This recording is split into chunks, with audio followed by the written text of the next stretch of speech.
was a nice lift back there. But you got a lot to learn. Crap. You stick with me and I'll teach you a few things. No offense, but I don't even know you. My friends call me Sully. Welcome back to Square One Games. My name is Exonomy, and this is chapter number 4 of my brutal difficulty run for Uncharted 2 Among Thieves. First guy, you just want to stealth kill him behind the crates.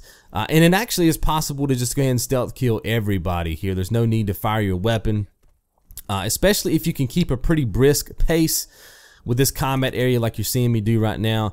Yes, I'm picking up ammo, but I'm not spending a lot of time like waiting or anything. I'm just going through the this first portion, right, very fast.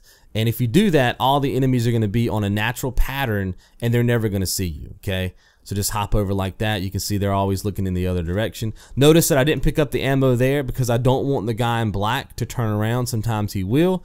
So I just want to make sure that everybody's dead. There's 4 guards. Then you can go back and pick up all your ammo and stuff before you start the next sequence, right? Because the next sequence is not going to start until you get to your movie sequence, which is coming up in a second. So you've got all the time in the world to go through and pick up all the ammo that you need. So we're going to go ahead and skip this movie and get into the next combat sequence. So this is the second combat sequence. This is where you're given the opportunity to grab some grenades. It is the grenade tutorial.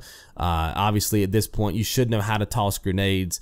So I'm not really going to cover any of that, but you do want to use the grenades to your advantage. Try to get some double kills if you can, stuff like that. It's just going to make life easy on you. You guys know that, especially if you've watched my Drake's Fortune brutal difficulty run, that I strongly advise against peeking out of cover and shooting your gun. In fact, really, honestly, the best way to take out enemies is to use your shoulder lean mechanic and come out of cover that way, or toss grenades, or blind fire. But actually popping out of cover, what I call the peek mechanic that the game offers, I really don't advise that at all. These dudes have laser vision when it comes to shooting you, and they will kill you quick. So if you can toss a grenade like I'm doing right now, then just milk it for all it's worth. That's the best advice I can give you here.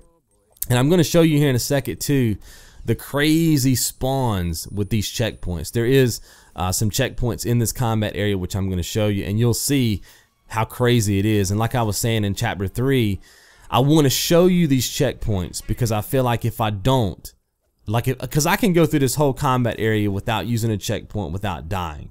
And basically I just sit back here where I am right now and do what I'm doing. But in the event that you do die in the process, it puts you in a weird spawn. And it's very easy to die if you don't know exactly where to go. And I feel like if I don't show you that, then you're going to get stuck in that loop and you're going to get frustrated and you're going to be like, man, I wish you would have shown me that. Not to mention something to keep in mind too with these checkpoints is that when you restart your checkpoint, and this is something I would advise you to do sometimes on purpose, right? Not necessarily in the event that you die, but I mean like purposefully restarting your checkpoint is because it gives you ammo back. And a lot of times it gives you grenades, which on brutal difficulty, in my opinion, grenades are king, right? So there's a lot of times if you get stuck and you just can't get past something and you feel like, man, there's a lot of enemies coming at me and I know I've passed the checkpoint, do not feel bad about hitting start, restarting your checkpoint. You're going to be exactly where you need to be, and then you'll have tons of ammo and maybe a couple of grenades. It just depends on what the game gives you when you restart your checkpoint. But you can see right now that I'm just holding things down with my grenades. You know, I'm just holding things down with my grenades. It keeps giving me grenades. You know, anytime it's flickering over there, it's lighting up, you've got grenades. And so as often as I can, I'm just grabbing grenades and taking care of business. Sometimes Sully will take care of enemies, but you know, he's not going to kill as many enemies as he would on like an easier difficulty. At least that's what I think. I haven't like put that to the test, but I feel like he's not going to do as much damage to the enemies because you're on brutal, and like I guess the game expects you to do more work. Now right here is a section where they're trying to flank Sully. You can see now that I'm getting the west. I waited to get the west for this particular time, and the reason why is because it is possible for them to kill Sully. It's kind of on a timer. They're all flanking toward him, and if they get to him, there's a good chance he might die, and that would be it for you. So I switched to the west because I wanted to get accurate shots and make sure that I can take care of these guys easy. There's roughly 5. There's 2 on the right and 3 on the left. Now you saw right there, that's a checkpoint. Okay, so if you die anytime after you help Sully, that's where it's going to start you, just right there in the open. the best way, and I've tried all the angles. I've tried jumping over this area. I've tried going up the other steps. What you saw me do, I just did a 180 and came up the steps to my right there and took cover. That's the fastest point of cover you're going to get where you can avoid things. Yes, you can get cover behind the crates, but then you're in grenade distance. Even though you're in grenade distance now, there is a wall protecting you, right? So you're good. Now keep in mind too that I got 4 more grenades because of that checkpoint. You saw that I have 4 right there. I just used 1, and my stash is now blinking again. So there is a benefit to restarting your checkpoint. So even if you think you can get through the entire combat sequence and not die, which I can do too, it's going to be easier if you just restart your checkpoint. So once you save Sully and that part of the map is done, if you want to restart your checkpoint, it's going to put you in that crazy position that you saw me in at the beginning of this little clip. But if you can get safety right here, you just get so much more stuff, right? You get your ammo, you get your grenades, you get your angles. So sometimes it's better to reset that way.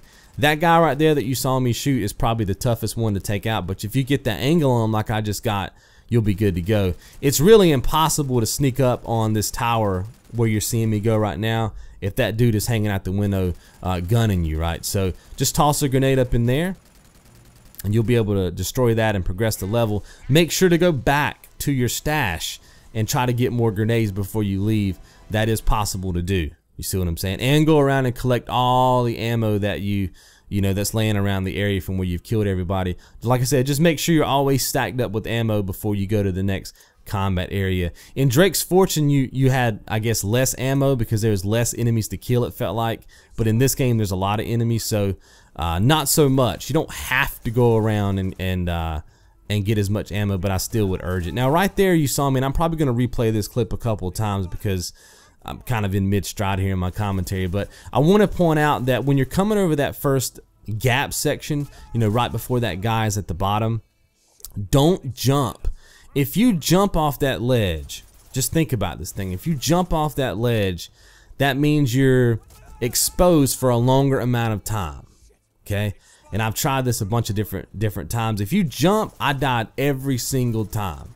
Okay, I couldn't get past that guard that was at the bottom. But if I just run off the cliff, you see what I'm saying? Then I'm exposed less. And I feel like that is the magic trick to getting through that running sequence. You would think that that running sequence would be just a breeze, but if you jump, trust me, at least for me, I died every single time. So just run off the cliff, right? And just keep running. Try not to jump. Okay, and then until you obviously get to the gap, then jump, right? But I don't think you're gonna have any problems with that. As long as you don't jump off that first section, I think you're gonna be okay. So hopefully you guys have enjoyed. I'll see you right back here in chapter number 5.